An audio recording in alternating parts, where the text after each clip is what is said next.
Hope y'all are doing great. Today, Vlad and I will be discussing free agency signings and trades that have happened throughout this month. Baseball season is coming up, and we want to get you and your team prepared. So we're trying to make great baseball videos. Leave a like, subscribe, and leave a nice comment. We've been getting some mean comments recently, which is cool, but we would like some nice ones. Maybe interact with our channel a little bit if you're going to interact with us. Give us some positive or some constructive feedback.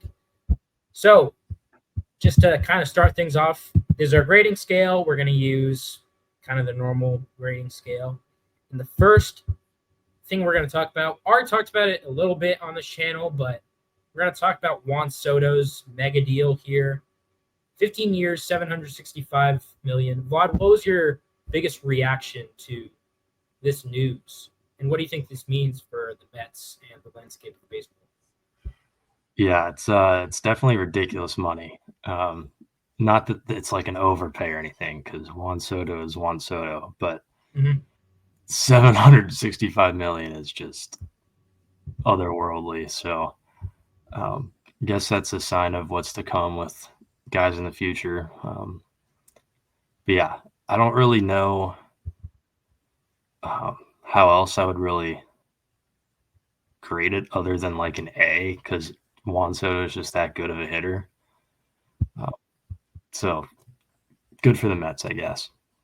But yeah, it's tough because, kind of fighting the baseball. I think we all have a little bit of this in us, like the baseball traditionalism versus modernism, like trying to stay up with everything. And like you said, Juan Soto is Juan Soto. He's absolutely great. But there's part of me that says like $765 million for a baseball player, and he'll be getting paid when he's 40 years old. Like, yeah, not even Joey Votto could do very well at 40 years old in the MLB. So part of me says, okay, can't give it an A, but part of me agrees with you that, it is Juan Soto, and you have to give it at least an A. $705 million is a lot of money. It's a lot of money. But I think we're going to give this an A. Like you said, good for Mets fans. Yeah. I'm jealous of you. I would love Juan Soto on my team. And you guys get him for the next 15 years. So good for you. Do I like it? No. Yeah. But game's the game, I guess. Steve Cohen's got the money, so might as well spend it. You think that this is a little bit of a sellout moment for Juan Soto?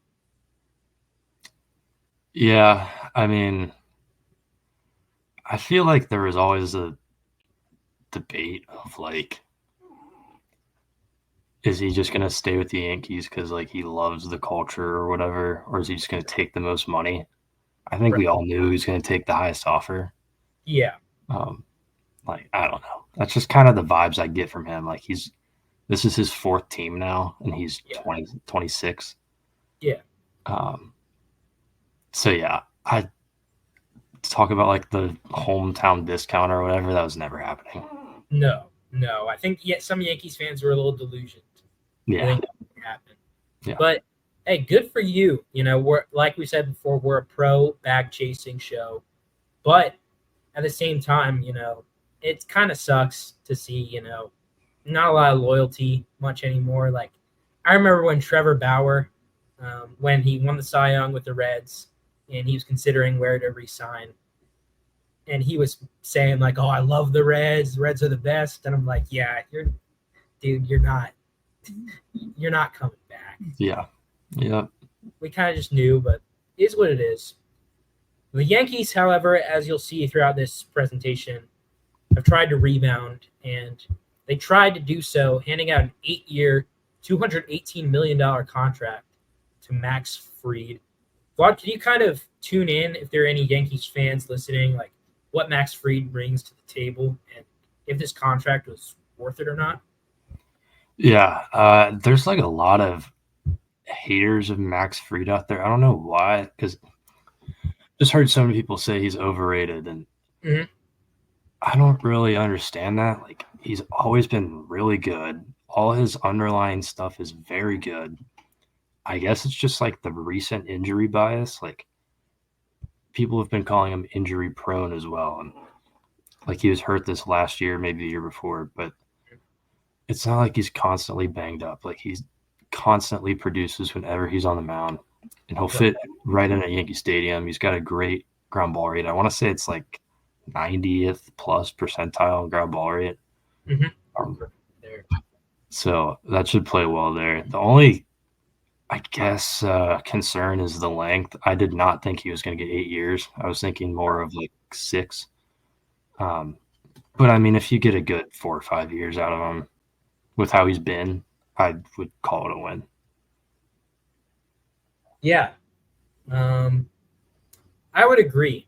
I will say that I understand, maybe the overrated shouts just from a perspective that Max Fried isn't like the biggest brand name, and 8 years, 218 million is a lot of money, especially for, you know, pitching.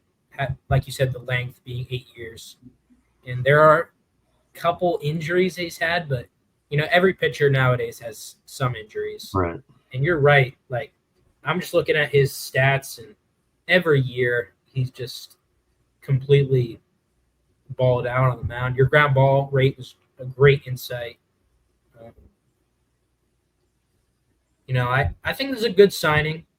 Um, my opinion on this is a I would give it a B plus, and here's why. And you can give your take whether you agree or disagree. I'm gonna give it a B plus just because the good side is Max Fried's a stud. Um, he's insanely good. The bad part is, and the good part is the Yankees have money. They were gonna give 700 plus million to Juan Soto, so might as well spend it if you got it. But the bad part is just I feel as if 8 for 218 is just a little excessive for Fried. What do you think? What would you give this grade, and why? Yeah, no, I agree with the grade, actually. I was also going to say B plus. I don't know. I mean, I think the money is fine. I don't know exactly what that comes out to. Like, is that 35-ish a year? I think so. Yes. Just confirm that. Sorry. Oh wait, no. No. Geez, I'm way off. Okay, Yeah, 27. I haven't done math. Yeah. Okay, 27. Yeah. Anyways, so yeah, that's the length, or not the length. The money is totally fine in my opinion. I just think the length of the deal is a little too much. Uh-huh. But I will say, like, with the way that baseball is trending, like, you see these contracts get bigger and bigger every single year. Sure. Yeah. So by the time that this deal's halfway over, it could look like a steal. Like, if you have guys in the future, like, I don't know, trying to think of a name, like top prospect right now, Andrew Painter. Like, when he first goes up and he's due for a new contract, if he is the way that people think he's going to be, he could be making like 40 million a year. Yeah, that's a great. Could make this look like a bargain. That's a really great point. In that contracts are going to get bigger over time. For example, I'll just give kind of a football-related analogy, just because I talked a little about the Bengals the other day. Like when Joe Burrow signed his contract, I wasn't a huge fan. Not that I don't like him or anything, but I just thought, like 360 million, that's like way too much to give a quarterback. Yeah. But now you see like Dak Prescott's earning more than that, and Jordan Love and got the same contract, and you feel a little better about it as time goes. So I would agree. Let's move on to another trade here. Debating whether this will go in kind of the non-relevant or the underrated trades and signings or the big time. And it's Andres Jimenez going to the Blue Jays in exchange for some prospects and Spencer Horwitz, who we'll talk about next. But what do you like or dislike about this Andres trade? Yeah, I don't really know what the Blue Jays are doing, to be honest. I don't know if you've seen his deal. It's a pretty ugly contract. It's only getting worse. So I don't know if this was out of jealousy is not the right word, but like the Blue Jays just can't sign anybody. Like they just never can. Yeah. So I think this was like this is their desperation move of trying to get someone notable. But I don't know, man. He's a great defensive second baseman, but the offense only has so much upside, and like I said, the contract's only going to get worse. And you gave up Spencer Horwitz, who I would probably take over Jimenez anyway. So it's another story that he got rerouted to Pittsburgh. But as the trade stood, the Jimenez for Horwitz, I feel like the Blue Jays just got like fleeced. So I don't know, some people might disagree. I just don't really think he's that good offensively. Yeah, I would 100% agree with you, Vlad. I think that this is in the C's, maybe D's.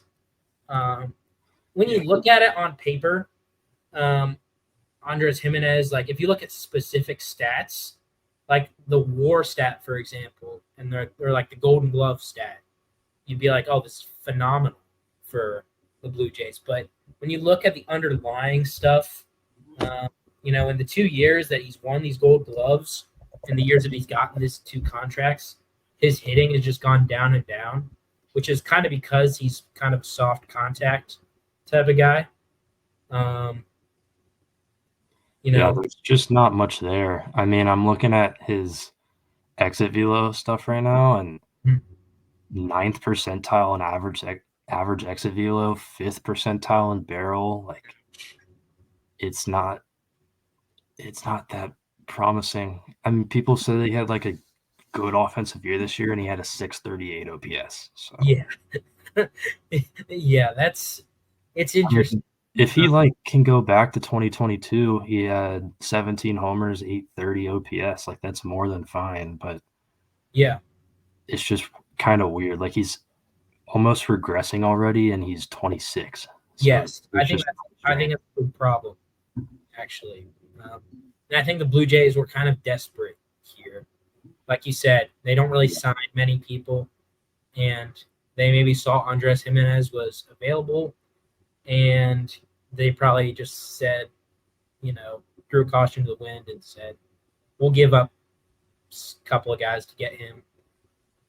Yeah, I mean, the infield for them will be fine. Like Guerrero's great. Bichette will be better than he was last year, and then they'll have like a Relvis Martinez at third. So it'll at least be fun. But like, 1, Guerrero and Bichette are probably out of there after next year, and 2, everywhere else but the infield is just not good. So yeah, I'm gonna give it a C-. That's my opinion, just because Andres, you kind of know what you're gonna get. 3 straight Golden Gloves. He's only 26. I think that helps him a little bit and helps the Blue Jays. He's gonna play a lot of games, and you kind of know what you're gonna get as far as like the defensive stuff, and he's gonna make contact with the ball. But I think a C- just because of all the stuff we've mentioned. Yeah, I'll agree. Okay. I would say if the Blue Jays were like more of a like penny pinching team, to where like Jimenez's deal kind of clogged up their payroll, I would not be a fan at all. Like I'm already not a fan, but yeah, I would completely disregard that. But I don't think that's the case because they've been in the running on like Bregman and Soto and Corbin. Right. So I don't think money is like a problem for them. It's just people wanting to play there. That's a great point. Because he is making 7 years, $106.5 million, which Yeah, and I think it's backloaded too, so it's even Oh, worse. wow. Okay. Yeah. Yeah. Good luck to Blue Jays fans there. Yeah. I feel bad for the Blue Jays, man, just because I remember when there was so much hype around them as far as, you had Bo Bichette, Vlad Guerrero Jr., you had Springer. Yeah. Teoscar was there. He was good for it. Oscar was there, and it just never really materialized in anything great. Yeah. But that's what happens sometimes. Now we'll go, as we kind of pointed out beforehand, this is not Spencer Horwitz. This is another guy. Williams, Yeah, Williams. Couldn't really find a picture of him, but that doesn't negate what kind of player and what kind of potential Spencer Horwitz has. Would you mind, Vlad, since you know more about me about Spencer, would you mind discussing your first impressions of him and how do you think he'll fit with the Pirates? Yeah. Well, the Pirates first desperately needed offense, and they still do. Like, Spencer Horwitz isn't going to turn the offense around himself, but I think he was still considered a rookie this year. He played a little bit in 2023, but I mean, almost 800 OPS, doesn't strike out a lot, walks a lot, hits the ball pretty hard, had 12 home runs, so can play first, second. It's just a versatile chess piece for the Pirates. I do think the deal benefited both teams. With Cleveland and Pittsburgh, I think Luis Ortiz will be good in Cleveland. Mm-hmm. But yeah, like I said at the beginning, Horowitz for Jimenez is just kind of weird. Yeah, a little weird. Do you think that Spencer Horwitz will slot in at that first base spot for the Pirates pretty much as their everyday guy? Yeah, I would assume so. I know they were like in the market for a couple first basemen before this happened. Like, I want to say they were interested in Christian Walker, so it's probably taken care of now. But yeah, I would imagine that he would play first, and then you have like Nick Gonzalez at second, IKF at shortstop. But yeah, I think he's the first baseman. So I'll let you take the lead here, but based on what I think this could go in the A to B range here for the Pirates because I don't know much about Luis Ortiz. Maybe he would have been a good piece for the Pirates to keep. So I can't really make that much of a judgment, but it seems if the player they got back is going to be a solid offensive chess piece, like you said, for them. Yeah. I mean, I'd probably give it an A for the Pirates. I mean, Ortiz is really good. He's got a great fastball. His secondaries aren't that great, but I mean, he's going to Cleveland, so I really have no doubt that he'll like turn into something good. But the Pirates have tons of pitching depth. They've got Jared Jones, Mitch Keller. They got Bubba Chandler coming up. So, I mean, they could definitely afford to trade Ortiz, and they got a pretty solid bat. So, I would give it an A for probably both sides. Yeah. Couldn't have said it better myself. And now this is chronological order. You may be seeing this in a clip, but the free agents in this video, if you're watching this video, will be in chronological order. So that we're inching closer to Christmas time right now. And this is Nate Eovaldi, kind of a World Series hero, I would say, for the Rangers in that run last year. Re-signing on a 3-year, $75 million deal. What do you think about Eovaldi, and do you think this $25 million a year contract was worth it for him? Yeah, I'm going to say yeah. I don't really love it, but I mean, it's kind of what he's worth. Like you said, he's been a monster in the playoffs, and he's actually been pretty good in the regular season too, like under 4 ERA the last 3 years. So you can't really knock him there either. He threw 170 innings this year also, so nothing short about that. But he is 34, so I don't know if you'd expect regression to really kick in. So I mean, he doesn't throw insanely hard. He sits at like 95. But I think it's a fair deal. I feel like it was just a good thing to bring him back. I don't really know what other route they would have gone to. I don't think they would have given Fried what he got. So I think this makes sense for both sides. So I'd give it like a B+. Yeah, very underrated career. Yeah, for sure. He's made himself a lot of money too. Sure has. Nate Eovaldi, what grade would you give this signing? Yeah, I'd say B+. I think it works for both sides. I would agree. So yeah, I don't know. I don't know if there's anything better out there that would have looked good and matched what the Rangers were looking for. So yeah, plus it's continuity, you know. Yeah, exactly. Yeah, would agree. This is one that interests me a little bit. The Rangers made a few moves this offseason. One of them was trading for Jake Berger. Don't really know a lot about what they got back in return. In my recollection, it wasn't anything stellar. Kind of maybe just a couple of prospects that, you know, we'll know more about as they materialize, but they're not too hyped up. Let's talk about the centerpiece of this deal. Jake Berger.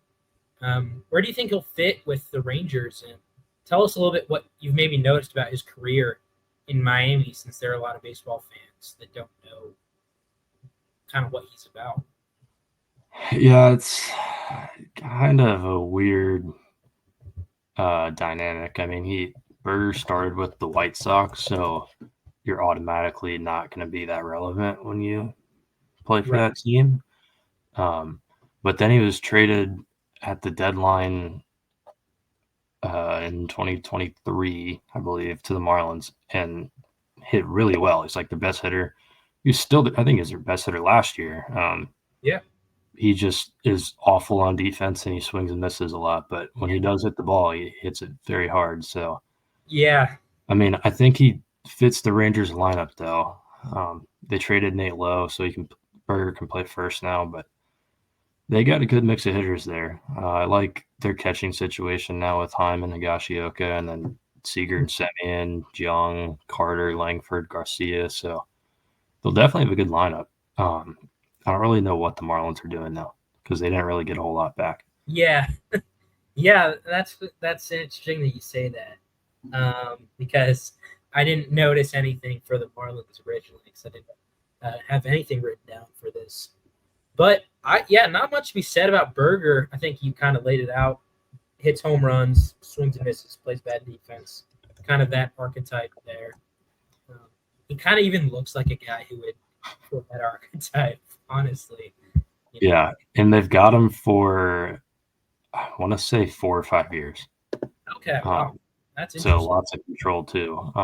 So yeah, I would give it a Rangers like A- or A even.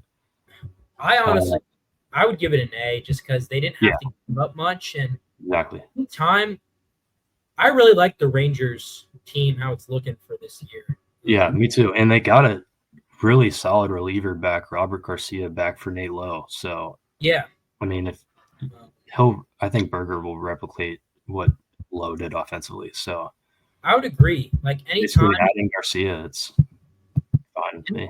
Anytime you can, like, I know last year wasn't what many Rangers fans would have hoped for as far as like their season goes. Yeah. But I feel as if they can maybe rebound. No, I think they're winning the division this year. I would agree. Obviously, the AL West has been tough in the past because of the Astros and whatnot. But yeah, I like this fit here. Next up, we're going to go to a kind of a blockbuster deal at the time. This is one that, we wanted the Reds to try to get him, but he went to the Red Sox instead. Garrett Crochet. And we'll talk about what the White Sox got in return. But talking about Crochet right now, what do you think he'll add to the Red Sox rotation? And if it's a good or bad deal? Yeah, I think it's like perfect fit. I mean, they needed a lefty and they needed a frontline guy, and they got both in one guy. So I think it was a move that Boston needed to make because I have questions about Corbin Burns, and obviously Fried already went to the Yankees, and Burns ended up signing with Arizona. But yeah, I think it's a great fit. They gave up a hefty amount, but you got to give to get. So Yep. I would agree. I was just looking up if you have his baseball savant kind of page open. I was just curious. Like, I'm sure there's a lot of red on there because I know it's stuff is great. bright red. Okay. Yeah. Um, yeah. Crochet, like you said, I couldn't have said it better. Got to give up to get, and I think the Red Sox did a good job of being aggressive. Obviously they could have been a little bit more aggressive, but getting an ace, I think you can call him an ace pitcher, like Crochet, is a good move. I feel kind of get him out of that, because I feel as if the White Sox are just a failing organization right now, and kind of getting somebody out of that losing culture and bringing them into a team that wants to win is always a good move. He's only 25 Yep. years old. So I'd give it an A if you're good with that. Yeah, I completely agree. Yeah, maybe we're gonna reserve some of the A pluses for like insanely good deals, and maybe one of the reasons why this isn't an insanely really insane deal is because they gave up two guys that, although you got, like you said, got to give to get, two guys that project to be really good baseball players, and Kyle Teal and Brandon Montgomery. We couldn't find a picture of them on ESPN, but you can look them up. With two of the top prospects. Bob, would you mind just saying a little bit about these guys, and maybe how they could turn the White Sox around in the future? Yeah, I'm gonna start by saying that as bad as they are right now, their farm system is actually pretty good. Especially with these two now. But Kyle Teal's probably the best catching prospect in baseball. But with that being said, catching prospects are a crapshoot. Like you just have no idea what's going to happen with them. Half of them don't even stick a catcher anyways. Teal will, but yeah. So, and then the other side of that is that if you look at all the catchers across the league, you'd probably say there's 3 star catchers, 4. Rutschman, Contreras, Smith. Yeah. And like, I wouldn't really call anyone else like a star. So yeah, I just think that's fine to give up. Braden Montgomery, he was a star for Texas A&M. He's like best player in college, and then he tore his ACL, I believe. Yep. But another thing to note with that is he probably would have been a while just recovering from his injury and all that. And the Red Sox current outfield is Wilyer Abreu, Jarren Duran, and Roman Anthony, who's the top prospect in baseball. So yeah, don't know that there is really room for him. And now like injuries and trades happen, but I think if there was one guy to trade or 2 guys to trade, I guess in this case, it would probably be these 2. I think they were wise to hold on to Anthony Campbell and Marcelo Meyer. So I think it's a win-win for both sides. The White Sox did good, and the Red Sox, we already talked about that. I would agree. I would give it an A just because, like you said, I think it's great how you provided some hope to, any White Sox fans. I've always kind of liked the White Sox. I feel as if sometimes they're forgotten about in baseball, and because of, the Cubs and kind of their irrelevancy in our lifetimes. But, I feel as if hopefully, I know there are some White Sox fans out there that are real passionate about their team. So hopefully you can turn it around here. Yeah, and then one more thing to note, there are 2 other guys also traded, Chase Meidroth and Wilkeman Gonzalez. They're not anything to really joke about either. Meidroth is really good. He can really hit. Red Sox fans will give him like the Pedroia comp, and like I don't think he'll be Dustin Pedroia, but he's a good hitter. And then Gonzalez is a pretty talented arm, I'm pretty sure. I remember seeing a couple threads on Twitter when the trade first broke saying that he was actually good and had good stuff. So I don't personally know a whole lot about him, but if I were a White Sox fan, don't really know that many, but I mean, I would be as happy as possible with the return here. I would agree. That's why you should follow Vlad_Johns on X now to get these bits of information. That's something that the majority of baseball fans wouldn't know, that two kind of quote unquote throw-ins might make an impact in the future. Yeah, for sure. Chicago. Now, here's a guy who wants to make an impact immediately, and I'm happy to see him out of Milwaukee because he's terrorized us for many years. It's awful. Devin Williams. Vlad, you've seen Devin Williams many, many times throughout the years. If you were to tell Yankees fans what they're getting in this relief pitcher, what would you say? He's a guy where he comes in and you know exactly what's coming and you're still not going to hit it. Yeah. It's just nasty stuff. I mean, I want to say the Reds have maybe scored like one run off of him the last like 2 years. Like it's crazy. Been really bad. Now, as much as that is a compliment to Williams, some of the Reds offenses haven't been that great, but yeah, I mean, Williams is like a top 3 closer, maybe the best. I don't know if he's the best. Class A is better, but he's definitely elite. I know it's a rental, but I know he said that he was open to an extension, so we'll see. We'll also see what he looks like without a beard, so that'll be that's a good point. Yeah, obviously, not the greatest. His first non-All-Star season in a few years. Yeah. If I can recall, he gave up that home run to Alonso. Yeah, that was as a Reds fan, that was awesome. Yeah, that was great. But yeah, Yankees, I think they're going to like Devin Williams. He comes in my opinion, as their best reliever. Yeah, for sure.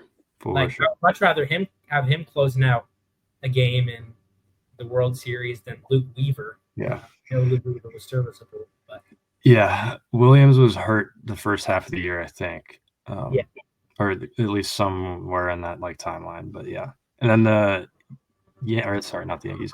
The Brewers got Caleb Durbin back, who is the most Brewers prospect you can ever think of. He's like 5'8", like hits for average, not much power, can run, can field. Like it's every Brewers position player you can think of. Kind of like Bryce Terang or a South. Exactly. It's all the same cloth. So we'll talk a little bit about the Brewers' return next. But what grade would you give for Devin Williams to the Yankees? Yeah, they needed a closer, and I think they can afford to part with Durbin. It's kind of weird when I'm saying sell high on a prospect, but I do think they sold high on Durbin. He was like the MVP of the Arizona Fall League. So yeah, I mean, you can't really argue with a top 3 closer. So I'll give it an A. Yeah, we're giving out a lot of A's, but I think these teams deserve it. I think majority-wise, the teams have played free agency pretty well, and I know it's a rental.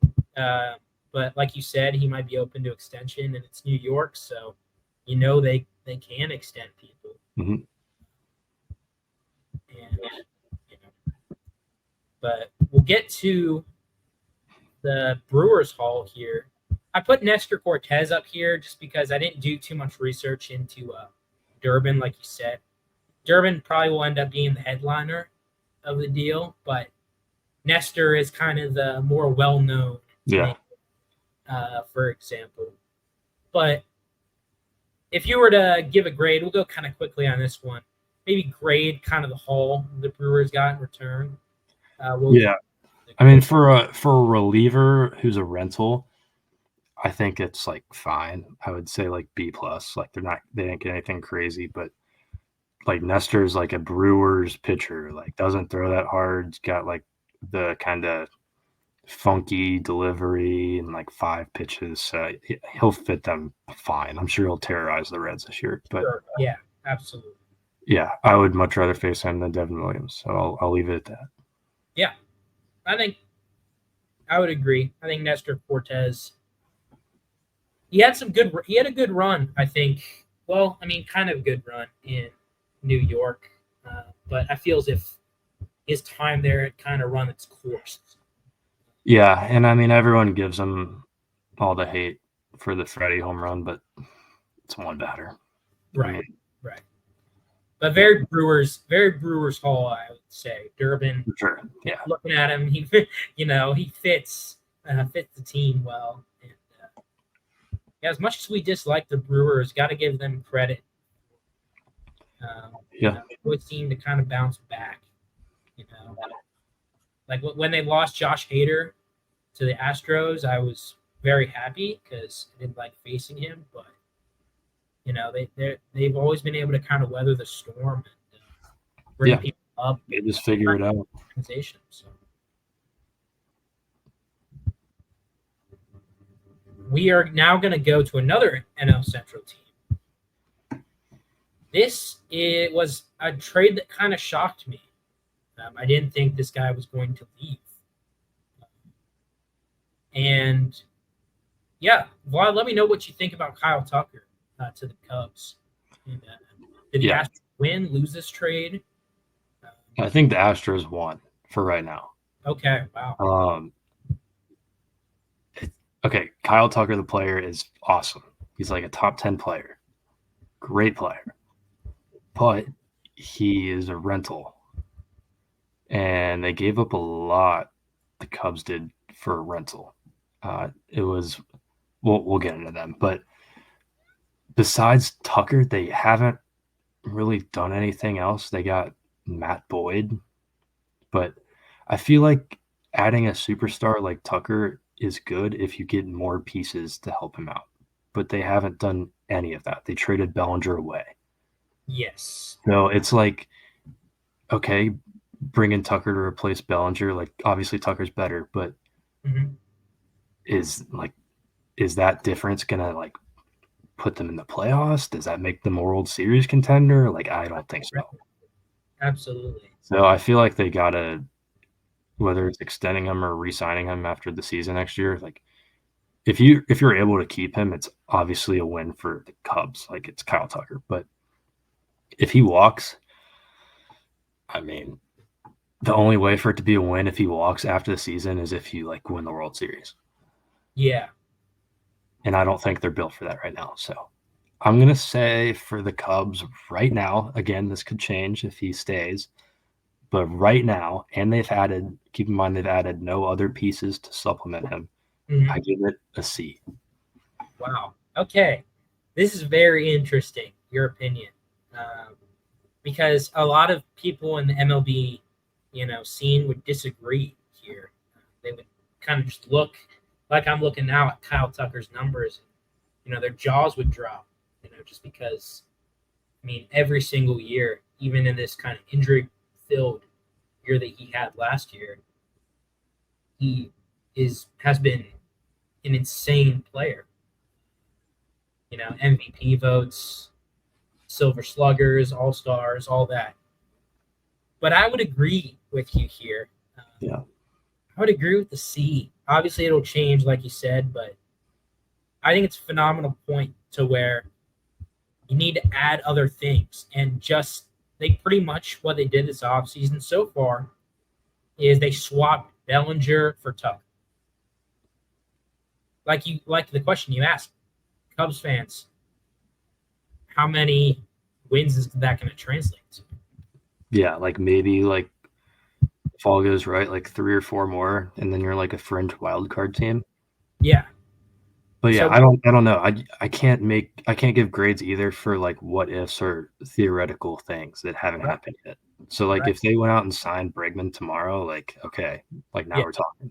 yeah, But even not even Bregman, just like quality bats. So and bullpen pieces. Their bullpen's awful. But yeah, I just can't really give anything higher right now. So they better either extend him, re-sign him, or like flip him at the deadline or something because you can't just let him walk. And right. We'll preview each team as we get closer to the season. We'll have a whole thing on that, but I think you brought this up, and it was interesting because I was about to disagree with you, but then you mentioned, what if he walks, and it had me thinking, like, if he has like an incredible season, like if he like does what he did in 2023, maybe even better, he finishes top 3 in the MVP voting, like he's capable of doing. Like there might be another team that has more money than the Cubs that might come in and swoop him. yeah, that's another thing. I just can't see the Cubs like going toe to toe with some of these other teams for him. Yeah, So, and I don't think he's gonna like extend. I think he's gonna hit the market. So yeah, I just don't. I don't know. It's no disrespect or anything to Kyle Tucker. Like I said, Kyle Tucker yeah. is like a top 10 player in the league, but just doesn't make a whole lot of sense right now. So let's talk about the side that we think won the trade. Obviously, there are more players than this. These were just the two guys that, you know, jumped off the page to me, and you can talk about a couple of the other guys as well. But this is Isaac Paredes, and they also got Cam Smith, who's the number 7 prospect in Major League Baseball. What grade would you give the Astros here in their get back for Tucker? Yeah, in terms of fit, I mean it's really good. I Yeah, don't know if you've seen any of the things with Paredes and like how he pulls the ball, but the way that his swing works, it is perfect for Houston. So you can't really ask for anything better than that. Another thing to note is he's not great at third, so he might be like a first base DH guy in the future, but that's fine because the other guy they got, Cam Smith, is like a top 50, maybe not top 50. He's like a top 100 prospect, and he's a third baseman. So give it a few years, he could be the third baseman. So yeah, I think this is quite the way to bounce back here. Bregman's gone, so like it's a great way to make up for the loss of him. So yeah, if you figure that you're not going to re-sign Kyle Tucker, I think this is probably as good as you can get. And then the other piece, Hayden Wesneski, yeah, is a top prospect with the Yankees, then got traded. I forget who the return was, but he's a solid pitcher. Like he's nothing to knock on, and it seems like an Astros type of arm. So I will be honest here. I might give Houston an A plus. wow. Okay, this is the first one that I don't know. We might disagree on, so we'll find a compromise. But I'm just not sure. Obviously, I talked to Zach, and he said something similar about Brady's, his swing. Um, and obviously, it could just be like the different effect of joining a new team mid-season, but he wasn't that amazing when he went to the Cubs. Yeah, his swing is not built for Wrigley either. It was perfect for Tampa Bay. Yeah, which I'm may looking at his spray chart right now. He didn't hit a single ball even to the warning track to right field this season. wow. Um, so everything is pull side. It's kind of ridiculous, but yeah, Yeah, and so if that there's if there's that's anywhere for it to work, it's probably Houston. yeah.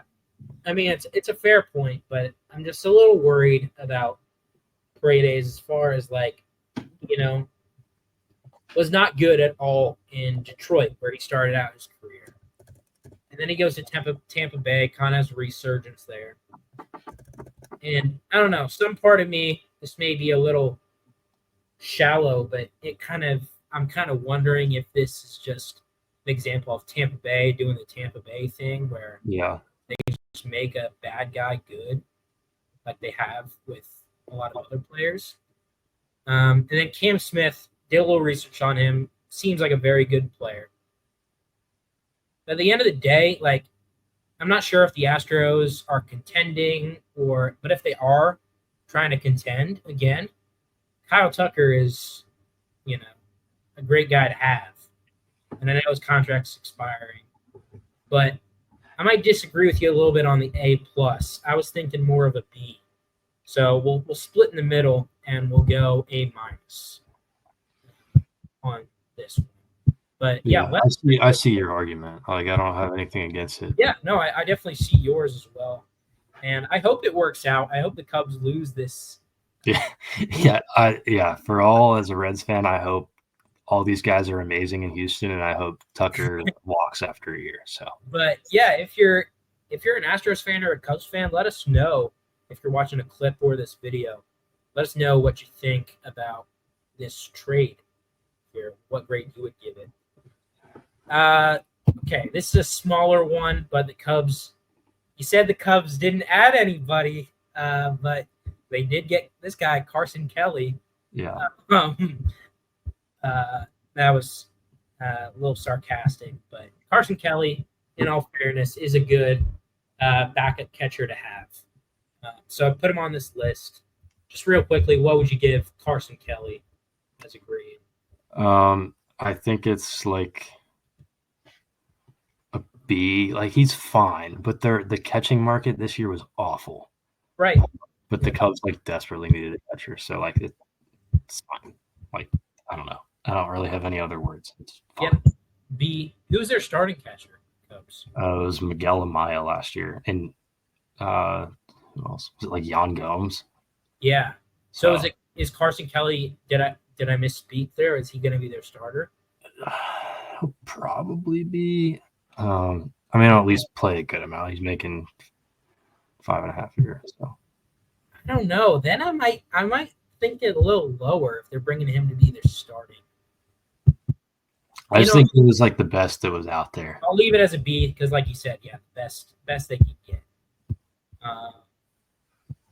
Okay, another kind of one that's a little irrelevant. We talked about this earlier, but he's a good player, and that's Jeffrey Springs, going from one team that doesn't like to spend money to another team that doesn't traditionally like to spend money. Yeah. Going from the Rays to the A's. What do you think of Jeffrey, and where do you think he'll go with the A's? Yeah, he's a very solid pitcher. The Rays had some depth in the rotation, so they could afford to trade him. He's in arbitration too, so he's not the cheapest guy in the world. I don't know if you saw this at all, but the A's had something where they are being forced to spend more money because they get penalized or something. I don't know the exact terms, but basically they were forced to spend money, which is ridiculous. But Springs is fine. He'll be their number 2 guy behind Severino. Yeah. He's a good pitcher. And then if anyone's gonna fix Joe Boyle, it's gonna be Tampa. He's got disgusting stuff, but has no idea where it's going. Right. I might give an A to both sides if that's okay. Yeah, I think Springs is what the Athletics. It's what they need, and then Boyle's a fun new project for Tampa. Yeah. I agree with both those things. Was Springs did he go from a starter to a reliever, or did he just have injury? I want to say he was banged up. I could be wrong now. Okay, because he pitched 135 innings in 22, but only 16 and 33 respectively in 23 and 24. Yeah, I think he was banged up. So hopefully he gets half of the Rays rotation was out the entire year last year. So yeah, I'm always looking forward to watching teams like the A's and the Rays because I just think it's interesting. I think those guys are really good at their jobs. Guys that are able to work with, not a lot, that aren't able to spend $765 million on one player. But we'll see. And this guy we talked about, forgive me if we have any people from Japan in our audience. Tomoyoki Sugano. You mentioned this earlier, Vlad. 35 years old. 1 year, $13 million. Pitched for Japan in the World Baseball Classic.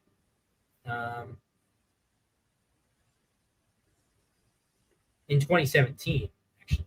2017. I'm not sure if he pitched again in the other World Baseball Classic in 23. But what do you, if you were to give a grade or provide any insight on Sugano, what would you give? Yeah, I'd give it like a C. I just think the Orioles can do way better. Yeah. It's nothing really against Sugano. Like, he's fine. He doesn't walk anybody. Doesn't throw very hard. He's just gonna like pound the strike zone. But I feel like they could have brought back like Kyle Gibson, and it would have been like the same thing. I would agree. So I think the Orioles, with where they're at right now, they should be going after bigger fish. I would agree with you on that. I think this quote's kind of funny. Although his stats last year were pretty insane for the younger. Yeah, I did. Yeah, he was pretty good over there last year. When he says, when the first thing you say is, "I'm obviously not a guy who throws 100 miles an hour." Like, I feel as if, you maybe start off, your press conference with something different. Yeah. Maybe say like, or maybe if you're gonna go that route, be like, not a guy who throws 100, but I'm the best non-100 throwing pitcher ever, or something like that. Yeah. As someone who never threw fast when I played baseball, I wouldn't tell people that. Yeah.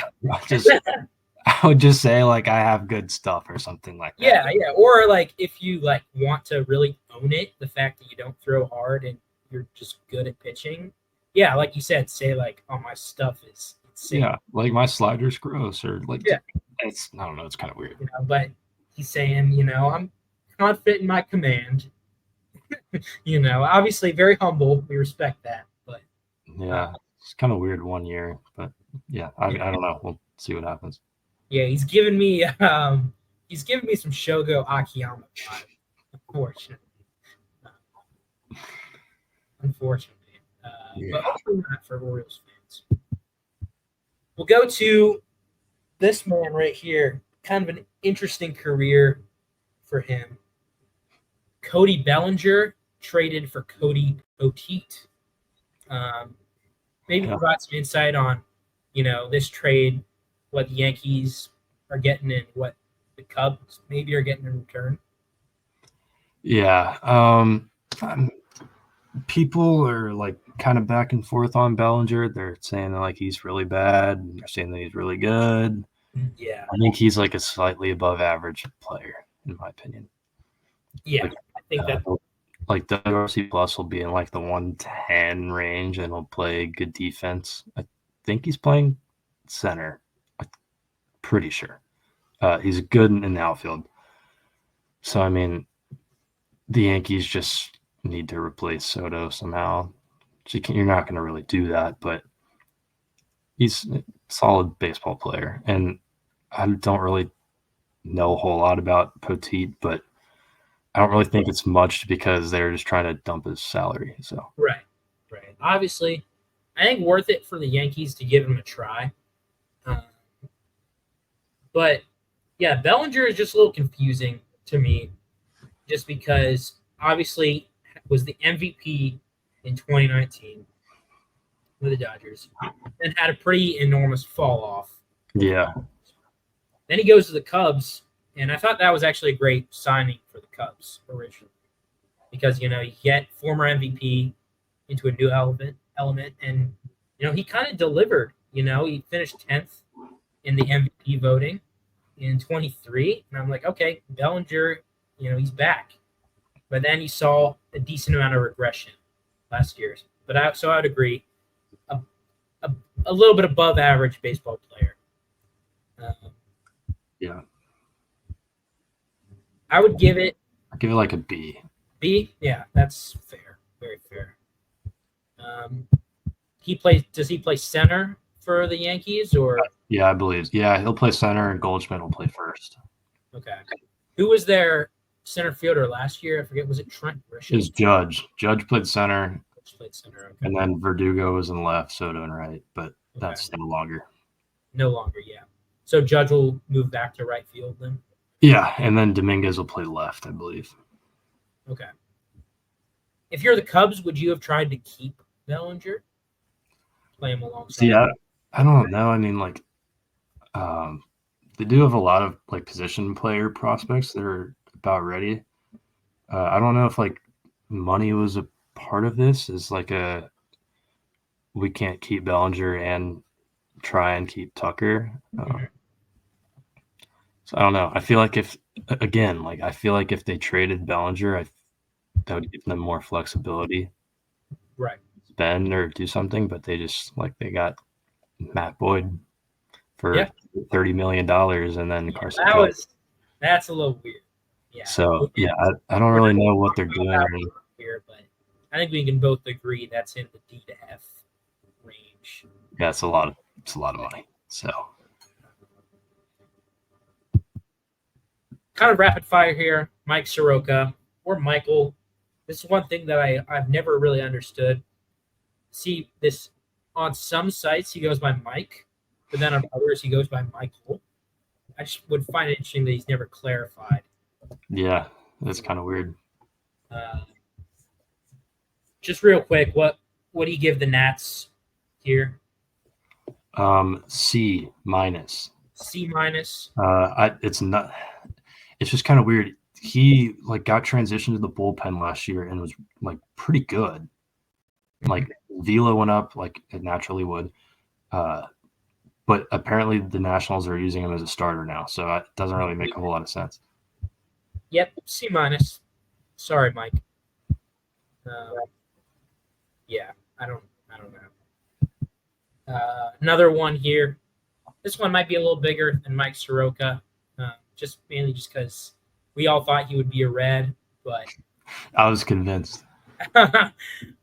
Former Twin Max Kepler. 1 year, $10 million. What would you give the grade for the Phillies on Max? A B. You're getting elite defense and a solid hitter, so it's good for the Phillies. I mean, they could use defense in the outfield. Castellanos is awful out there. Yep. And he was up and down throughout the year, so yeah, I think it's a high floor signing. I would agree with that. Be interesting to see if they try to move. I know there's been a lot of talk about trying to move Alec Bohm and Castellanos. Yeah. No moves have been made yet on that. But, yeah, Kepler, I think a solid signing. Not really anything to write home about, though, I would say. Yeah. Another one where I'd say not really anything to write home about, but maybe a little, more pizzazz here. Patrick Sandoval going to the Red Sox. What would you give the grade here? C. I think that's a little too much money. Agreed. I think he's also coming off Tommy John too, so I don't even know if he's going to pitch this year. But yeah, I don't know. It's kind of a weird one to me. Agreed. I'm not a big Patrick Sandoval believer here. He is a little younger. I mean, he's only 27 or 28. Yeah, just recently turned 28. But $9 million for Sandoval. I would like to see them spend that money elsewhere. So, go see him. Maybe we'll see him pitching in a big game or two. But even in his best years, 2022 was a good year for him. I'll give him that. But hasn't really been good since then. Next up, we're going to go with a player that, Zach really likes here. And I'll say I like him as well. Maybe not as much now that he's going to the Astros, but This Christian Walker, 3 years, $60 million. Why do you think this was desperation for the Astros looking for a first baseman, or do you think, yeah, this fits? Yeah, I think it's a little bit of both. I think I feel like Nate Lowe could have been fine too, but I get that they're in the same division. Maybe they don't want to trade in the division, but yeah, I don't know. He's kind of on the older side, so I don't know how it'll look in year 3 or even year 2. But yeah, he's a good player. He's going to swing and miss a lot, but it's great defense and he's got pop. So I don't think it could be worse than Jose Abreu. I agree. Would you give him in the B's or C's? Yeah, I'd just give a solid B. Solid B. I would agree with that. I feel as if he fit more with the Diamondbacks. Obviously, he had some great seasons there. Like you said, he's old. Getting up there, he's 33. But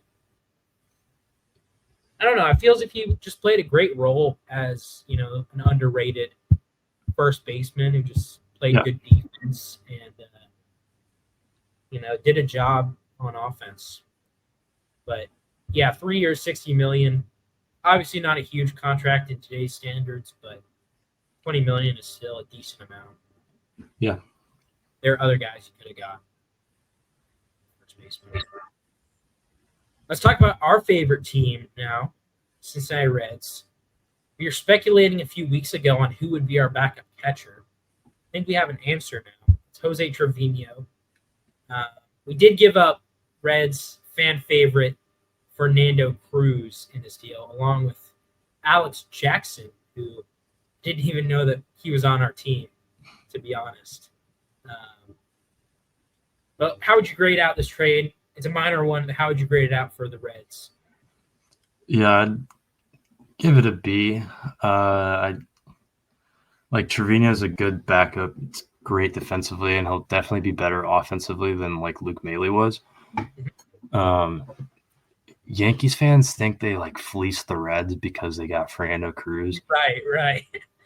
Cruz was unpitchable in the second half. He was really bad. I know he was great for the first 2 months, right. So good for him. But you can only throw so many splitters. Yeah, as a person who watched the Reds, as well as you, Vlad, you're absolutely right in that every time Cruz went out in the second half of the season, it was we're blowing this lead. Yeah, and the biggest problem is people are Yankees fans, not people. Yankees fans are oh, our pitching coach will fix him. Matt Blake fixes everybody. Well, Cruz threw a fastball, a cutter, and maybe a slider. I could be wrong on the slider part. His only major league pitch is the splitter. That's the only reason he had a job. Right. So I just feel if people are sitting on that, I don't know. And he's 36 too. So might as well get something for him. Right. I would give it a B just because it's not anything to write home about with Trevino. I would prefer Trevino over a lot of backup catchers that I was speculating about. So I'm happy as a Reds fan about that. And obviously Fernando, a lot of good memories associated with him. Yeah, I'd cross paths with him last summer. He's the nicest dude ever. So that's great. Yeah, very good. Very good guy, like Vlad said. I'm glad that he was able to live out his major league dream here with the Reds. But at the end of the day, just keeping it 100%. Yeah. When you don't make your major league debut until you're 32. Obviously, he's still a major league pitcher, and I'm sure he'll get some time with the Yankees. But that's normally, making your debut at 32. Normally something right there that you're not an all-star, Yeah. Sometimes it's the opposite, but normally MLB scouts kind of know what they're doing. Yeah, I think the league just figured him out after May. Right. Here's another guy who's kind of been going downhill a little bit. It's Paul Goldschmidt. Another guy who's going to the Yankees. Another guy who some Yankees fans I've seen are very excited about, and I don't blame them because Goldschmidt, in the past, I would argue that he's a Hall of Famer. Obviously, that's up for debate, but won an MVP just a couple of years ago. But not a great year with the Cardinals last year, going into his age 37 season. Yeah. What do you think about this contract and Paul Goldschmidt now as a player? I think the Yankees could have done a lot better. Yeah. I still think there's some decent first baseman available, whether it's trade or free agency. But yeah, I don't know. He had a decent second half, but the first half, man, he was really bad. So I don't know. I feel like, don't get me wrong, I respect him and he's been a great player his whole career. But if I'm not gonna say it's gonna happen, but there's like some world where he's like a DFA in July candidate. Not gonna wish that he's bad, but I don't know. That's just like the vibes I get. It feels like the Yankees fans could feel the same way they felt about Rizzo at the end of his tenure there. So yeah, hope the best for Goldschmidt. However, he crushed the Reds too, so I'm glad he's out of the division. Absolutely, but very Anthony Rizzo-y in terms of. I would agree. There's other people out there, and normally signing a 37-year-old who has shown notable signs of decline for the couple seasons isn't the greatest idea. Just in theory, maybe he'll do well for the Yankees, but normally wouldn't be a good idea. But so I'm tempted to give like a C-. Yeah, I kind of agree. So C- for Goldschmidt here. This is another one. We might have differing opinions on this here, and this might just be a weird thing that I have here. But Josh Naylor to the Diamondbacks. Obviously, I don't know a lot about this contract situation, nor do I know a lot about Slade here. Cool name, by the way. Naylor's got 1 year left. I want to say he's projected around $9 million this year. Okay. That might be more than that, actually, but it's like this for the Guardians. Naylor, obviously you can argue whether it was deserved or not, but coming off an all-star season, he didn't put up the most amazing stats ever, but he's played a few good years and kind of made his career in Cleveland. So I think this is a good get for the Diamondbacks. You replace Christian Walker with, kind of a younger guy, 27 years old, who's shown that he's played, good baseball before. I personally, and this might be a little controversial, but I would give this an A for the Diamondbacks. Yeah, I think it's about as good of a fallback option as you can get after losing Walker. And honestly, you didn't really give up a whole lot. The Guardians might make Ciccone. Is that how you say it? I don't know. They might turn him into something, but his stuff was pretty bad at Arizona. But yeah, there's questions about Naylor too, like his size or whatever, and he wasn't great in the playoffs. Yeah. But he's a good player. He's going to walk a lot. I think his K rate was like under 15 or right around that. So not a whole lot of swing and miss. And yeah, it's kind of like an audition for re-signing next year if it works out. Yeah, I would agree. So I'm tempted to give like an A for, I don't know, maybe an A-.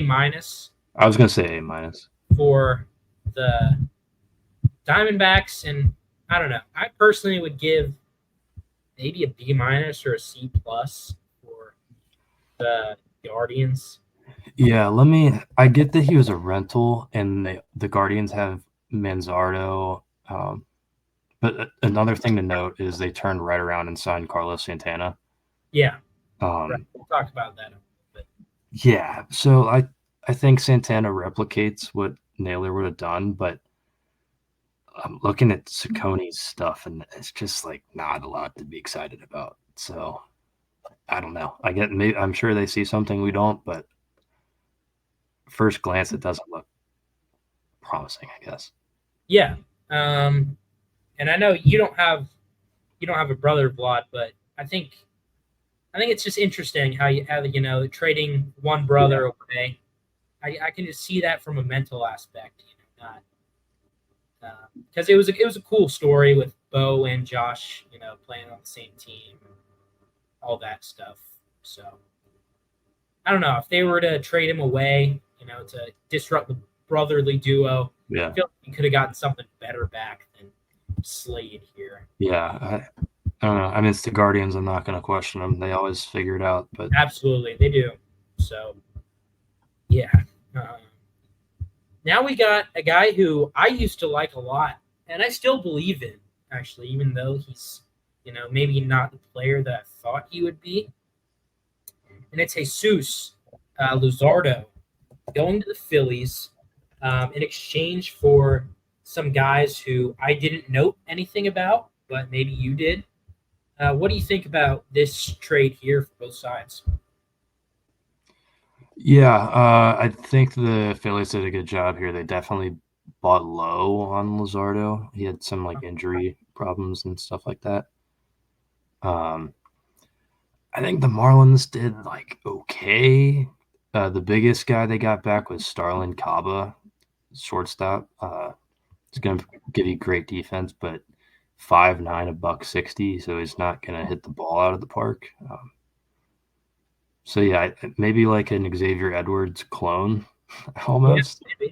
Yeah, It's just fine. Like it's a good get. He's a top 100 prospect. So yeah, I think the Marlins they did better here than they've done in the Jake Burger deal.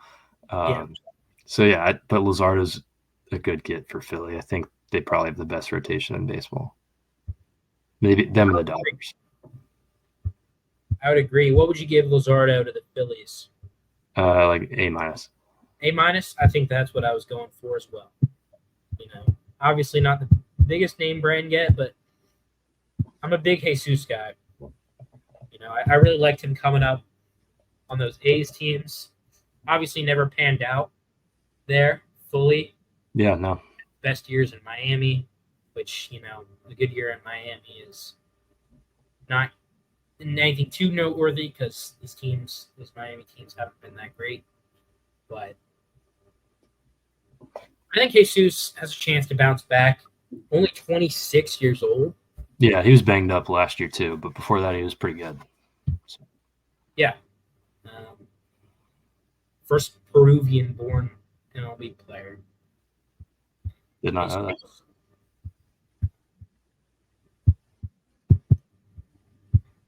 Now let's look at an aforementioned guy we talked about. Run through this kind of a salary dump for the Rangers, from what I've heard. Nathaniel Lowe to the Nationals. What would you give this trade for the Nationals? Yeah, I think it's actually A- for both sides. A-, yeah. Rangers too. The Nationals needed a first base like veteran guy. They have a very young team. I'm a believer in them though. I think they'll be pretty good this year. Yeah, I agree. But yeah, the guy they traded for Lowe was Robert Garcia. He was very good. Underlying stuff is pretty solid, but he was a waiver claim. So you didn't get him for anything. So maximizing on his value, it's good business. But yeah, Lowe's a good player. He's all around first baseman. So I like it for both sides. I do like it for both sides too. I would personally lean a little higher for the Nationals. I think this is a good get for them. Nathaniel Lowe, World Series champion. I like him as a player, but definitely nothing to really heavily criticize for either side. Yeah. Rangers, had to get rid of him. This is the one that's a little confusing to me. This one might be a low grade for me in the D's and F range. Carlos Santana to the Guardians, 1 year, $12 million. It's a 1 year deal, so I'm not going to give them an F here. But like you said, they had Manzardo, and I thought that was the purpose for trading away Josh Naylor. Yeah. And you go ahead and get Santana, bringing him back for, I think you said it was his third stint, which is interesting. Yeah, would you agree, disagree? I disagree because he's a good player. I don't think you can knock him for being like solid. He was like really good last year for no reason. I want to say like 20 home runs and like close to 800 OPS, maybe. Yeah, 750 OPS, 23 homers, Gold Glove at first base at 37. So it's just a solid baseball player. But yeah, I don't. In terms of fit, in need, I don't think the Guardians really needed them.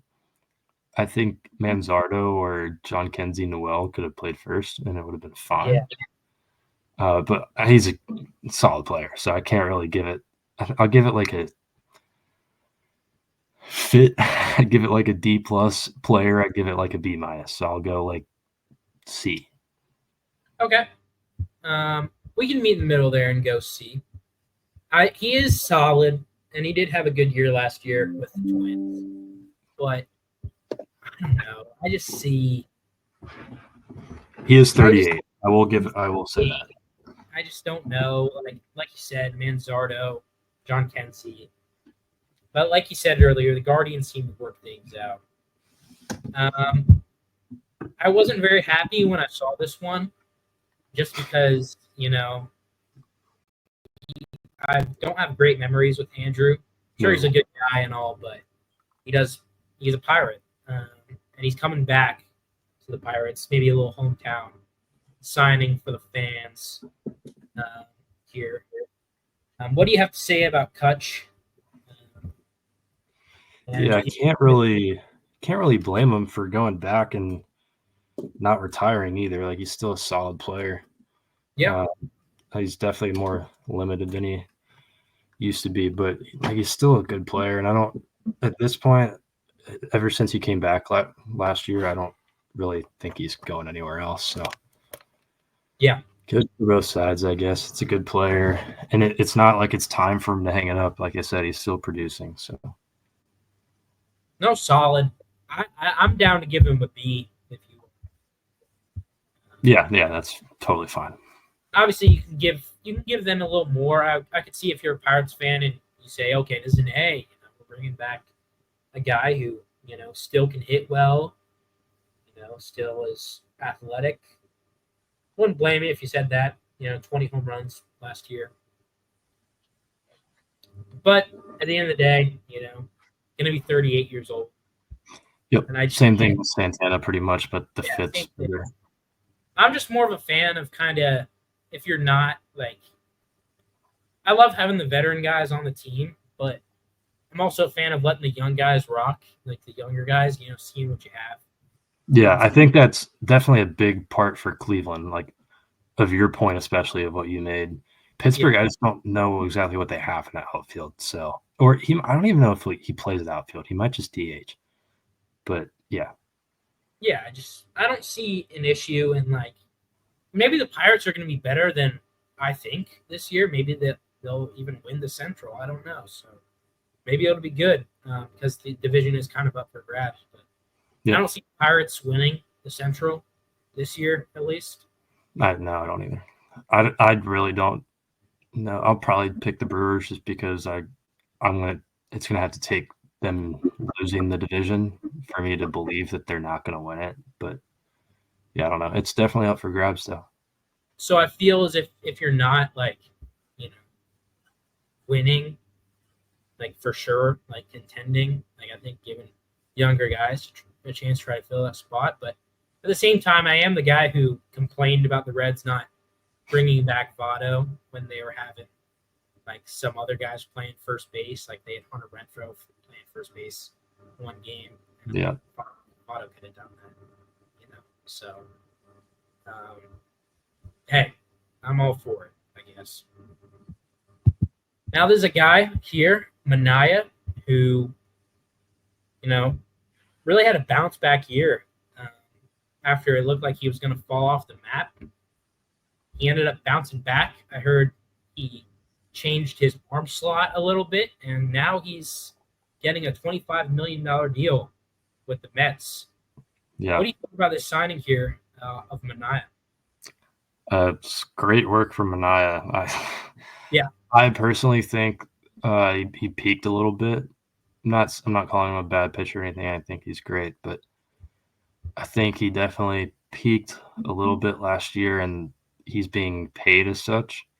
So I think he comes back to earth a little bit and makes this look like a little bit of an overpay. But 3 years is fine, and if anyone can deal with that, it's the Mets. Like, they have money on money, so I don't really think the dollars really make a difference here. Yeah, I would agree. A little bit of an overpay, but 3 years, like you said. Yeah, I mean, if we're talking about value, I would say it's an overpay, but with the Mets, there's no such thing. Right. At the end of the day, a pitcher is a pitcher. Yeah, exactly. Coming off a Cy Young. Yeah, he was fun to watch this year. So, but he's definitely not an ace. He had to be the Mets ace down the stretch, but yeah, a little questionable about their rotation right now. He's not, but good for him. Yeah. We'll give this signing here. I would say, I'd say B+. B+ is fair, very fair, I would say. Yeah, a little note on Manaea here. I didn't know he was from he's from Valparaiso, Indiana. I did not know that either. Doesn't really look like the type of guy who's middle of nowhere, Indiana. Yeah, no, not at all. But another guy, not from Indiana, at least I don't think so, Jock Peterson, a guy who, has been so good for so long, very underrated player in my eyes. Just one of the best right-handed pitching destroyers I've seen in a little while. Going to the Rangers for 2 years, $37 million, so about $18 million, 18 and a half a year. What do you think about this fit for the Rangers and Jock here? It's awesome. I love it. I think it just addresses everything they needed. Some consistency in a lineup that had ups and downs from younger guys like Langford and Carter. And I mean, like you said, crushes righties. So I don't know. He'll definitely DH. So hopefully they have a plan against lefties. I don't know if they'll try him against lefties or if they'll have someone else play or whatever. But I mean, when it comes to righties, he is as good as it gets. So yeah, I love it for them. Couldn't agree more. I love it for the Rangers. I'm really in on this Rangers offseason. Yeah, me too. Crazy that he's only 32. I know. It feels like he's been around forever. Absolutely. Like, I'm not sure if you remember what year was the Todd Frazier home run derby? Where he was 15, I think. I was there. It was awesome. 15. Okay, he was 20. Wow, he was 23 then. He might have been a rookie that year. Yeah, he was a rookie. Yeah, that's crazy. Yeah, well, 2015 might have been one of the best times to be a Reds fan. Yeah, Jock is like a dream Red. He would hit 55 home runs at Great American. He would, but unfortunately, he's a guy who seems to want to beat the Reds, not be with the Reds. Yeah, I'm looking at his because Savant has the page where it shows expected home runs by park. I'm gonna look at Okay, so it's not as crazy as I think. Okay, so he had 23 this year. He would have had expected 24, so not that much of a difference. But 2023 he had 15. He would have had 23. He would have 8 more home runs. Yeah. So. Yeah, it does seem as if he's more of a West Coast guy. Yeah, for sure. From California, and the 2 years that he spent over here in the Midwest and East Coast. He had a year with the Cubs and then a year with I the forgot Braves. about that. I Both completely those forgot. years he was not very good in either of those years. Yeah, he kind of revitalized his career with Atlanta in the playoffs. Yeah. And then went to San Francisco and Arizona and started being himself again. Yeah. Maybe he's just a warm weather guy. Yeah, maybe so. Nothing wrong with that, I guess. Another guy who maybe I thought was a warm weather guy, but Yeah. he's not. 1 year, $21 million for Walker Buehler. Had a big, I think, revitalization in that World Series, where he pitched well. Good for him. Kind of a local guy. I recently just learned. Yep, I know his cousin. Really? Yeah. That's very cool. So, without risk of offending the cousin, I think that actually, I don't know. I'm considering in the B range, but you can maybe talk me out of that. Where do you think he ends up as far as the signing goes? Yeah, I'm gonna try and talk you up on it. I think it's A-. You can call. Okay, so I think it's a low risk, high reward signing. Okay. People are gonna say, "Oh, 21 million is not like that's not low risk. It's 1 year, and Boston can afford it." And the Walker Buehler before the surgeries was an ace. The Walker Buehler we saw in the playoffs was an ace. He had all of his stuff back according to all of the data. So if it clicks, I mean, Crochet, Houck, Buehler is a very, very good top three. You know what? You definitely have talked me into this. I'll concede here and I'll give it an A. I think that's a good point you made. Yeah. You really made me with the, maybe 21 million seems like a lot on paper, but it's a 1 year prove it deal. Yeah, and I don't think he's gonna be bad. If anything, he'll be average, and he walks after a year. So right. I think it's a low risk, high reward thing, like you said, and just kind of looking at his numbers. Obviously, hasn't really stats wise really produced that much since he finished in the Cy Young race of 21. Yeah. However, Baseball Savant, his underlying stats are back. He pitched well in the World Series, which I think is a really big indicator of what he can do. Yeah, like I said, all the stuff was back eventually. So obviously there's question coming back from Tommy John if your stuff's going to be the same, but it looks like it's back. So if it holds true, I think it'll bode well. I would agree. So I appreciate that. This one that you might have to, I don't know, maybe you'll have to talk me in or out of this one as well. But I'm not a Gleyber Torres guy. I know, on paper it's a okay prove it deal for a guy that was once highly thought of. But I just feel as if I'm not sure if they'll really fit that well in Comerica with the Tigers. But the Tigers do have a good management with AJ Hinch, and obviously they made that, albeit kind of fluky, it was a playoff run this year. And they do need offense. So originally I'm thinking maybe a B-, C+. But what do you think about the Gleyber Torres signing? I think it's C. I think it's kind of weird. C, okay. And yeah, you're definitely right about the fit. He had 17 homers last year. The expected home runs in Comerica was 9. Yeah. So yeah, I don't think the fit there is great. He's playing second, and that is making Colt Keith, who is good, change positions to first, which is kind of weird. Absolutely. Like, I guess Gleyber had this whole ordeal, like wanting to play shortstop before Volpe came up. So, like, if they sign him to try him at short, like, that's fine, I guess, because Baez isn't – I don't know, they just need to get rid of Baez. But, like, Yeah. Trey Sweeney's not an everyday shortstop either.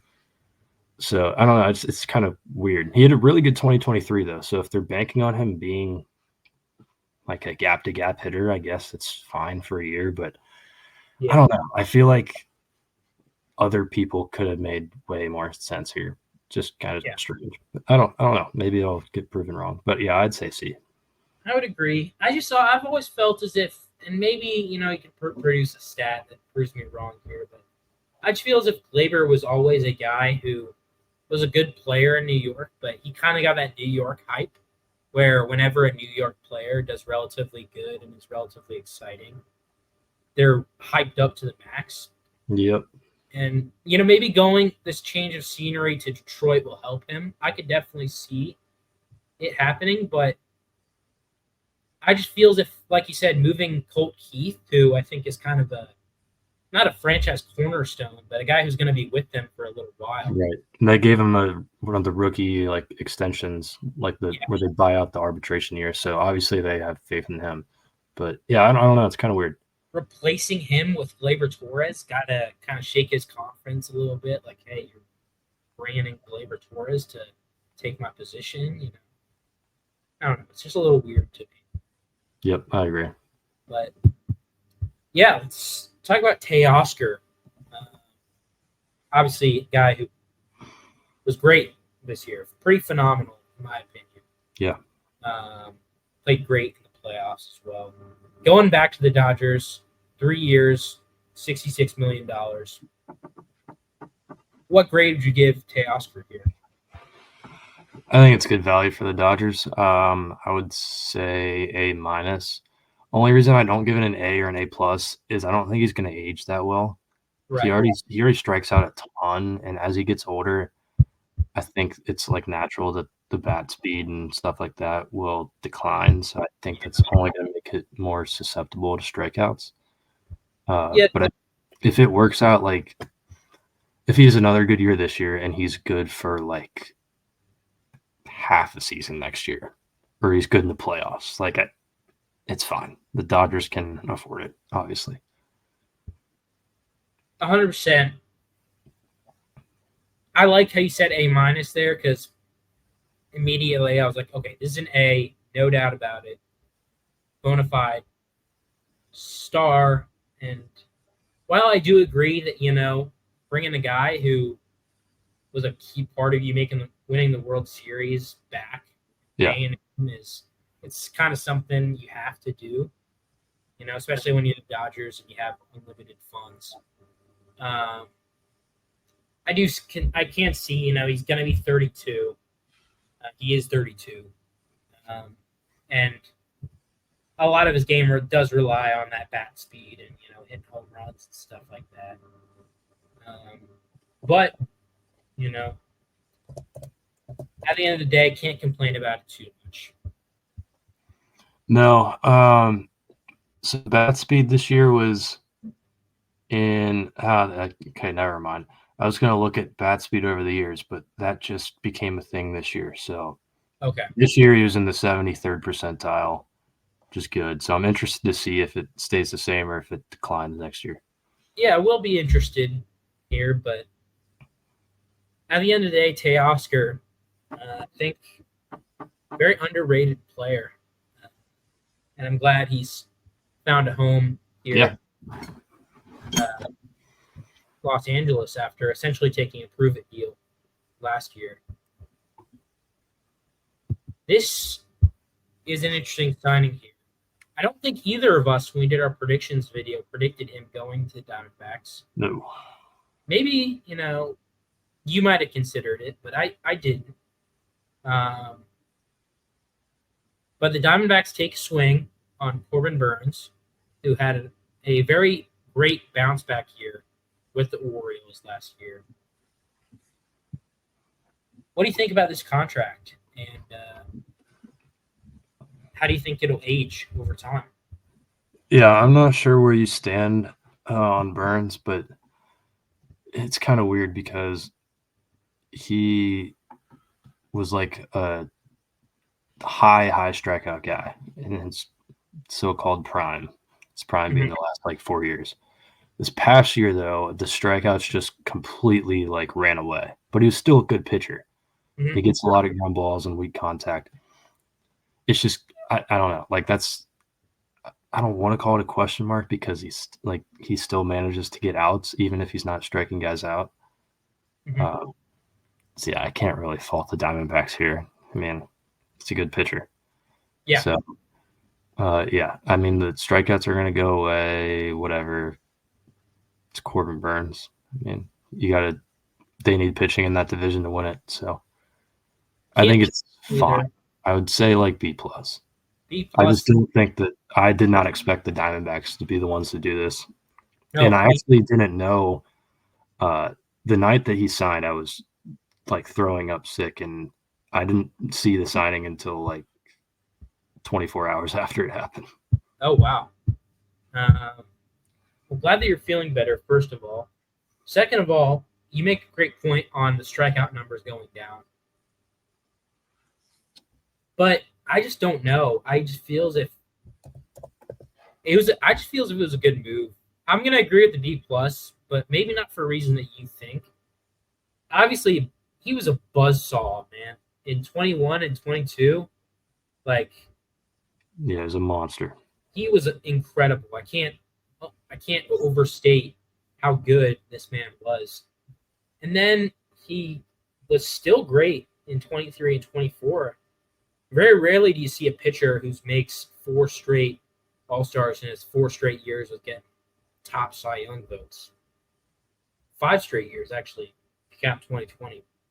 Um, but the reason that I'm not incredibly insane on this deal is mainly because of he can opt out after 2 years. Yeah, That was a it's kind of kind of weird that I don't know that he'd get that much more unless he like wins Cy Young. That's true. But I don't know. I'm just still maybe a little skeptical of those deals, just because if I'm not mistaken, Castellanos did that to Yeah, us, yep. where He he took opted out after 2. yeah, Even though, he opted in after the first year and opted out after the second. right. So I'm just a little nervous about that. But hey, 2 years is 2 years, and hopefully the Diamondbacks can find a way to compete in an NL West that has just been pretty brutal. Yeah, the West will be a gauntlet this year. I like all those teams except Colorado, but Yeah, poor Colorado, man. yeah, the biggest thing I was talking about with Burns and the strikeouts is 2022. He's 89th percentile, 31% K rate, and then the past 2 years it's been down around 23, 25. So it's like right around league average. Mm-hmm. So I don't know if it'll continue to dip or if it'll stay there, but Yeah, everything else is fine. I wouldn't blame you for being a little concerned about that, but um, at the end of the day, results are results. Yeah, you can't argue with how he's pitched. Produced another guy produced overseas, Haisung. I hope I'm pronouncing that right. Kim. Yep. Going to the Dodgers, unfortunately. Would like to see him with somewhere. Would like to see him somewhere else. For sure. But yeah, what do you know about him? And where do you think? Do you think he'll end up being an everyday guy for the Dodgers, or do you think he'll come off the bench with how stacked that team is? Yeah, I don't really know what their plan is yet. If I were to guess, I would say that if Mookie plays shortstop, I would say that against. Let me see. I would say that Kim would play against righties. Against righties, Edman would play center, so that would put Kim at second, and then against lefties, Pajes would play center, Edman would play second. So I think he'd platoon to start. It's kind of funny. The biggest comp I've seen for him is Ha-Sung Kim. Yeah. He came over, kind of the same player, like amazing defensively, high contact. So I think that'll make the transition a little easier if he's not striking out a lot. We'll see how much damage he does. He's been a decent extra base guy, not a lot of home runs, but he'll probably steal if he plays enough. He'll probably steal like 30 bases. Yeah. Well, so what would you give this grade? I mean, $12.5 million. I mean, I'm not gonna say A plus because it's not like he's a superstar or anything, but I would probably say A. There's just no risk involved, and he could turn out to be a really solid player. Okay, that's interesting you say that. I was actually considering giving an A plus for this. Yeah, I mean, there's not. I would be fine with it just because there's like no downside. Like the minimum that you're getting here is an elite defender who can steal 30 bases. And I hate it because I'm starting to really dislike the Dodgers. Like really. Yeah, I mean, this guy just wants to win a championship. Yes, he was projected for like 10 million more, and he just wants a big discount. I saw him projected for way more. He's only 25. Yeah, which is pretty nuts. I'm gonna say A just because you never know. Yeah, I think there's definitely the question of like the transition to the MLB. So and this may be just bias now. It probably is biased, but I really enjoyed Gavin Lux in that role. You know, kind of like the 8-9 hitter.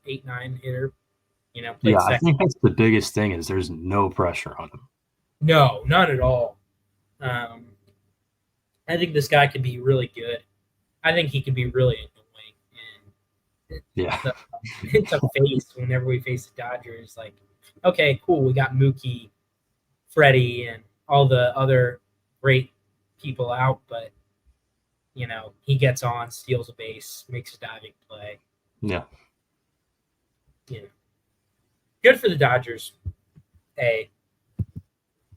I'm surprised this man is even still alive today. Charlie Morton. Going to the Orioles for 1 year, $15 million. How old is he now? He is. I want to say 41. I could be wrong. 10 years old. He's aged very well. Coming off the year where he was a solid pitcher for the Braves when he did pitch 165 innings. Yeah, I mean he's definitely an age well candidate. He's never thrown that hard. He's just a solid pitcher. But I mean, look at him. He looks tired. He should retire. Yes, absolutely. Like, look at his eyes. He needs some sleep. But yeah, no, that's very funny. I'm gonna give it a C. I don't know, 15 million. Yeah, I'm gonna go. Again, it's kind of the same reasoning as the Sugano guy. I'm gonna say C minus. I like this. You're signing a bunch of 4 starters, and you're supposed to be contending for a World Series. Yes, I know, right? Like you're supposed to do something to push the needle, right? You know. Yeah, and they're just under 2 years in a row. Their last 3 starter acquisitions have been him, the Sugano guy, and Trevor Rogers, who is just not good. Yeah, I don't know. Might as well sign Rich Hill at this point. Yeah. All right, this one. I was probably most excited to talk about this one. This one will probably, to be honest, make it into the clip of, underrated trades. Because at the end of the day, this might not do too much. It's not going to make too great of national headlines, but I'm excited about Gavin. Yeah, I'm too. Maybe it's just because whenever the Reds don't make any moves, so whenever one happens, it's always an insane amount of hype. It's like whenever the Dodgers fans probably didn't bat an eye when they signed this guy Kim, but we got Gavin Lux, and we're all pumped up over it. But first of all, can you tell us if we're losing Great Soldier and Mike Sirota, because I don't really know too much about him. Okay, I'm going to be honest here, and you're going to have to hear me out here. Mhm. But with him being on the Dodgers now, first I'll start. He was third round pick. He was like my draft crush this year. Oh Loved wow, dang man, because I I was trust you thinking more than anything. he can be a 5-tool player. Like he can hit for power, he can Ah, field. oh man, I So was if there's hoping anywhere he's gonna figure it out, it's gonna be the Dodgers. to not hear you say that. Yeah, I was hoping I didn't see his name go, but it's fine. Lux is a good MLB hitter. You got to, Yeah, it's fine. Um, and everyone's saying, oh, they have so many infielders, blah blah blah blah blah. Like, yeah, I don't think people realize that Jonathan India was planned as a bench bat this year, and then ended up being the everyday second baseman. right. Um, it's that, and then when you mix that with 118 games from Santiago Espinal. You got Right. 52 games out of Ty France, 30 games from Jacob Hurtubise, and then you got guys like Levi Jordan, Yes. like Edwin Reeves, Ahmed Rosario, Austin Slater. Like Yeah. it never hurts to get a quality MLB hitter, regardless of what Absolutely. position. Couldn't have said it better myself. So yeah, I don't really know like where he'll play. I think that's still to be determined. So I'd give it a B plus. Only reason I'd say it's not like an A or A minus is because the fit. Uh, Yeah. Yeah. and then I would I agree here. do think the Dodgers will make use of that draft pick they gave up too. Uh, Um, but yeah, like I said, Sirota could be good, but at the same time, he hasn't played a professional game yet. So I think it's fine. yeah, kind of sounds like an A for the Dodgers, to be honest. Now I that think they did as good as they probably could I have. hear you talking about Sirota, like I will be Lux, cheering. I will be cheering for Sirota. I hope he's a superstar. yeah, I mean Lux isn't gonna play much on the Dodgers because they got this guy, right? Yeah, exactly. I So keep saying if you see this, Mike Sirota, I'm probably one of your biggest fans, Mike. and I hope you're a superstar. I don't go on X too much. I might tag Mike if he has one I because think he does. I think he does. Mike, I also love you because you were a Red, and I wish the best for you, even though I didn't really know too much about you. But if Vlad likes you, then I'm a fan as well. I think I'm the second biggest Mike Sirota fan, and the biggest Mike Sirota fan is Brian Butler. Really, Brian Butler Butler loves him. I see the hype though. I think like I said, I think he can be really good, and I hope he is. It crushes me to hear that we gave up somebody who might be good. But Gavin, welcome to the team. Yeah, I'm very excited about Lux. We're very happy to have Gavin Lux. And like you said, doesn't hurt to always have good MLB hitters on the team. Yep. Yeah. You never know. Obviously, you'd rather play Gavin Lux than Levi Jordan. No disrespect to Levi at all. But yeah. Another former Red who we like a lot, Michael Lorenzen, going back to the Royals. 1 year, $7 million. I think this is a good fit. What do you think? Yeah, I think they just are looking to like make up the innings that they lost from Singer. Yeah. Yeah, he's like a fine pitcher. He'll give you like mid-4s ERA, probably low 4s. Is probably what I'd expect. So yeah, I hope he gets to hit too. I know there was some like talk about him being signed as a two-way player, so I hope he gets to hit, but I don't know if that'll happen. Yeah. Yeah, I think it's fine. It's like A minus, like no risk, and he's a solid 4 or 5 guy. So I would agree. He's getting up there a little bit in age, which is crazy because yeah, I know. Remember when he was drafted? We kind of saw him grow up. But yeah, I'm happy for Lorenzen. It seems like he's carved out a nice career for himself as just a guy who kind of eats innings a little bit. Yep. And yeah, I'll be cheering for him with the Royals. I like this Royals team a lot. I think they need a few more bats, but I definitely liked where they're at. I think India makes them a lot better. I think they need to sign another bat or two, though. Yeah. Shout out to some of the Iowa people that I knew who were Royals fans. I like your team right now. Obviously, they have my guy Jonathan India on it, but other than that, just I think a bright future for them, and I think Lorenzen will help with that. All right, just two more guys here. This isn't a free agency per se, but it was an extension. A guy who, many Reds fans had kind of a pipe dream that he would one day be on our team. But Brent Rooker signing for 3 years, $60 million. Do you think this is a good move for the A's? A plus. A plus. A plus. I think it's a bargain. 1 and 2, he's really good. So yeah, and it's just like I have so much respect for him wanting to stay with them. Like he could easily have left. Oh, but 100%. Tip of the cap to Brent. I mean, he's a great player. I get that he's a DH and he's like 30-something years old, but the dude just hits the crap out of the baseball. Yeah. Oh, couldn't respect Brent Rooker more. Couldn't echo what you said enough. Our first A plus of the video, probably our only A plus of the video. Don't give these out too easily, but Brent Rooker A's. We might have this conversation, but I'm kind of liking this A's team a little bit. Yeah, they're not bad. They're not bad at all. I kind of like their lineup a lot. So, obviously, may not be definitely not a championship contender, but just a team to watch maybe for fun.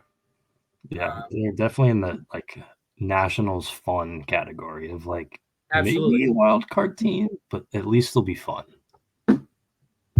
Our most recent free agency signing, shout out to Ahmed Rosario. I know he just went off.